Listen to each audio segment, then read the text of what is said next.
ito na nga guys, bago tayo kumain, magpapasalamat muna tayo lagi. Okay guys, so ito na nga, lagyan na natin ng kokwa, nakaparehas ng kulay ng atin. Ito na nga, lagyan na natin ng kokwa yung ating champorado dahil gusto nga ng anak ko itong champorado natin. At ito na nga, kulay na siya nakaparehas ng, alam niyo na. So ayun na nga guys, mekos-mekos lang tayo. Ito ang ating voice over sa ating champorado recipe. So kung gusto niyo magluto ng champorado ikaw nyo na kasi alam mo na ako pa naman magluto sa bahay niyo. Hindi ko alam mga bahay-bahay niyo. So anyway, ayun na nga, go na kasi nagugutom pa nga yung mga alipores ko sa bahay. Dahil hindi nga sanay si Jowa na kumain ng champorado, magluluto pa rin tayo ng kanin. At ito nga yung ulam natin, tulang itlog. Tatakarin na natin ang ating kanin. Ay kanin, hindi pa pala kanin dahil bigas pa gagawin pa lang siyang kanin. At naging ito na nga. Dito na tayo. Hugasan lang natin ang ating kanin. Ayun na nga.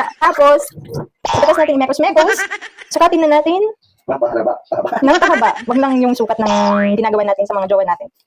Sa sekreto natin para hindi madaling mapanis ang ating mga kanin, lagyan natin ng suka. Ayan, konti-konti lang kasi at least mamoy lang yung suka niya at maghalo dun sa tubig na nakalagay niya. At ito na nga, ilagay na natin siya. Habang nagluluto tayo ng ating champorado, ilagay na natin ang ating kanin. Ay, bigas pala, hindi kanin. Kasi hindi ka nagluluto. Pindutin lang natin para maluto siya. At dahil lagi ko nakakalimutan, buti hindi ko na nakalimutan pindutin. So yun na guys, pasensya na sa voice over ko kasi ito, impromptu na voice over. Wala!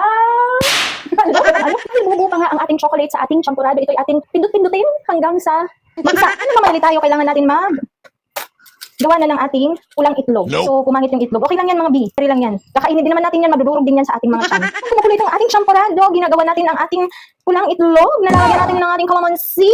Ayun na nga, pagkatapos natin kunin ang ating itlog dito sa kanyang pulang shell, lalagyan natin siya ng ating kamatis, sibuyas, at hindi bawang kasi hindi naman natin bibisayan. Anyway, lalagyan natin siya ng calamansi. Iniinis ako sa asawa ko. Ito na nga ang gagawin natin. Nakakulay niya ang sa ating champorado. Gagawin natin brown yung ating asukal. Hindi yung asukal yung ginawa natin ha. Yung champorado yung ginawang brown. Ay, naglulukahan ang asawa ko at anak ko. Kung maganda raw ba ako? Kunti na lang. Gusto mo? I-taste? Iya. Tignan nyo, sabi niyo corny. Hindi to corny, kundi champorado. Nope. Ayun na nga, magdadagdag tayo ng asukal para mas matamis ang ating pagsasama. Para ibalanse naman ang ating asukal sa ating champorado, lalagyan natin yan ang ating asin na very minimal lang para kumalanse. Tapos haluin natin ang ating champorado dahil madali na siyang maluto. Magsisimula na tayong inekos-nekos ang ating mga gulay sa ating itlog. Okay mga guys, habang tayo ay nag-aantay sa ating kanin, gawin na natin itong ating kamatis para pampalasa sa ating itlog na pala. Dito na nga, trivia lang. Tatanggalan natin to ng ating seeds because cancerous daw ang seeds ng kamatis. At yun na nga guys, pagkatapos natin tanggalin ang ating mga buto-buto ng ating kamatis, hiwa-hiwain na natin iyan at ilagay na natin sa ating pulang itlog, pampalasa. At yun na nga, dahil hindi ako nasasarapan, na-inspire ako sa pagluluto ay paggagawa nito ni Shen na isang vlogger. At ito na nga, patapos na tayo sa ating kamatis na minekos-mekos, hiwa-hiwa. Matagal na itong nire-request ng aking asawa, aking jowers, kasi hindi ko niluluto. Kasi ewan ko, hindi ako nasasarapan.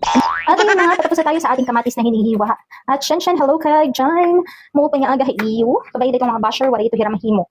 Tingin pabash ka. Ngayon, sunod na natin ang ating sibuyas na ihalo natin sa ating pulang red itlog. Pulang red itlog. At pagkatapos natin balatan ang ating mga sibuyas, dyan, tanggalin na natin hiwain na natin yan ng cubes at ilagay na natin sa ating red pulang itlog.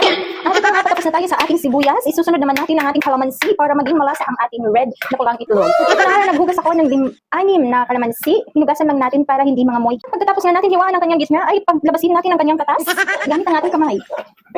Yung mga nag-iisip dyan na kung anong katas ang ilalabas, ay nako, tumigil kayo.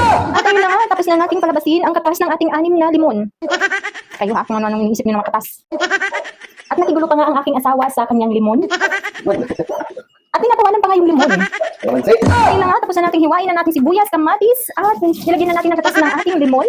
Ilagay na natin ang ating asin na konti. At lagyan natin ng ating magic sarap para mas masarap. Lagyan na natin ng ating suka at ating imekos-mekos. At ayan na nga, tapos na ang ating pulang red na itlog.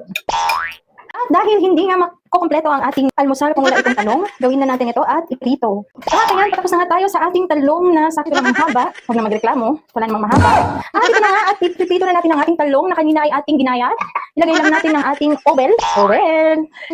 Dahil hindi nga makukompleto ang ating kalan, kailangan natin ang mahiwagang muwan, hindi hinday.